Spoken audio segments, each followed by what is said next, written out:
Delighted to be joined by renowned trainer Dominic Negus. Why did you give that look when I said renowned? Renowned, I don't know about that, mate, you know what I mean? Infamous but never famous.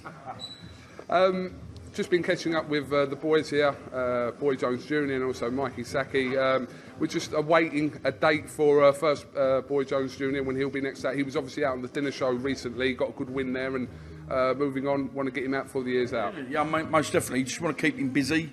So before he's 20 years old, he's still a boy. He's always going to be a boy, ain't he? And obviously Mikey, I mean, we've got a Mikey out on the 30th of November on the Straight Out of Chigwell show.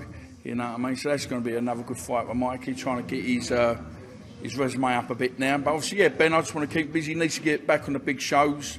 You know what I mean? We've gone on a low-key one sort of thing, which we understand, obviously, after his loss. But now, you know what I mean? Now, we're just doing what we're doing for, with Andy. Andy helps us forever, doesn't he? You know what I mean? So it's all good stuff. All systems go. We're ready to go. They're all on weight. You never know. Next week could be a pull-out and better be ready to jump in. You know, obviously, you've heard what Mikey wants. I'm nothing to do with that. I mean, but we just said I can't make fights happen. Certain things you've got to do on your own. So, but listen, I couldn't ask for two better boys. You know, one thing I always want in my life, I want a bit of loyalty. And these two, I can ask for more. That's all I say. I'm more happier. When I had a few other lads, but I'm just happier as it's just us two. We've got us three actually. You know, we've got a few other lads about, but pro-wise, it's just me, Mike, and Ben, and it's great. I mean, so we've been out sparring, taking me everywhere. I mean, we were up with Joe Gallagher. We Paul Butler before, which is great. Joe, I mean, trying to nick a few things up with Joe. Obviously, there's Ricky Out and Mike Jackson. Mike Jackson, you know, brilliant trainer, underrated trainer with Ricky. So nicked a few bits with Peter and Tony Sims. Love being around them. You know what I mean? It brings back so many good memories. But I just feel lucky at the moment. So, and I feel it's just us three, and it's good how it's going. You know. So I mean, we're lucky. We've just got get that one in. We've just got to thank Tony Dart from UK Packaging. I mean, he's just jumped on board for Mikey, which is great. Ben, obviously, we've got H Group, you know what I mean, Henry Smith, which we'll be so in trouble, Andy, Barry, you know, these people that have helped us, Albie and Pete, these are helped and they believe in these boys, you know what I mean? Without them, we couldn't do what we're doing. So, I mean, I'm just grateful, you know, I'm very grateful, actually, because, you know, it's opened my eyes up so much lately, you know, and, you know, listen, you know me, I could sit and talk all day, and one thing you know, I don't tell lies, and that's what people don't like, I'm afraid, you know. I mean, what you see is what you get, so... just going back to Boy Jones Jr., obviously the sole defeat in his career to Craig Poxton, who was in action against Leon Woodstock this weekend in Leeds, but quite notably, he wasn't able to participate in the corner.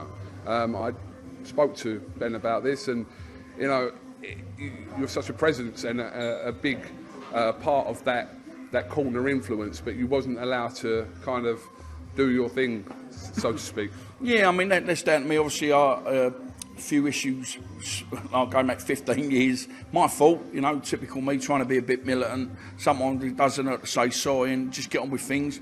Yeah, I mean, listen, we're not making an excuse on that night. A better man won. And hopefully Craig will do the business on Saturday, which I think is a great fight between them two.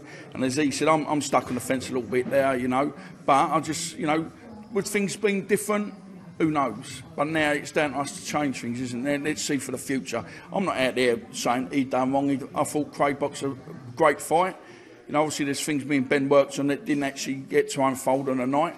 But I just think in a rematch things will be totally different, you know. But let's see. We're not interested. When you see mucking about the boys calling people, we don't do things like that. We're on a different agenda with Andy and myself. We've got another 3 or 4 years down the line before. I mean, he's still 20. Mate, he's about 24. I mean, he's been having great sparring sessions with Joe Cordina, and even Joe would tell you. Imagine what it's going to be like in another 4 years when he reaches puberty. You know, it's going to be amazing, you know. And that beard, that's not a beard, actually. I was seeing him sticking it on earlier. So, there we go. Fucking lovely, bet. Oh! Sorry about that. But no, all good, though. We're just really happy at the moment. So, and I must say again, also another big thanks to Andy Allen for what he's done, and Jason McCoy, who's taken Mike on to me. So it's good, two good lads, and they're definitely, they're title material, where we've already seen that with Ben. And then Mikey's just got to prove himself to himself. So I can't do that. I can only push you so far, and the rest is down to them. So, but they're both good boys, and they both bring the best out in each other.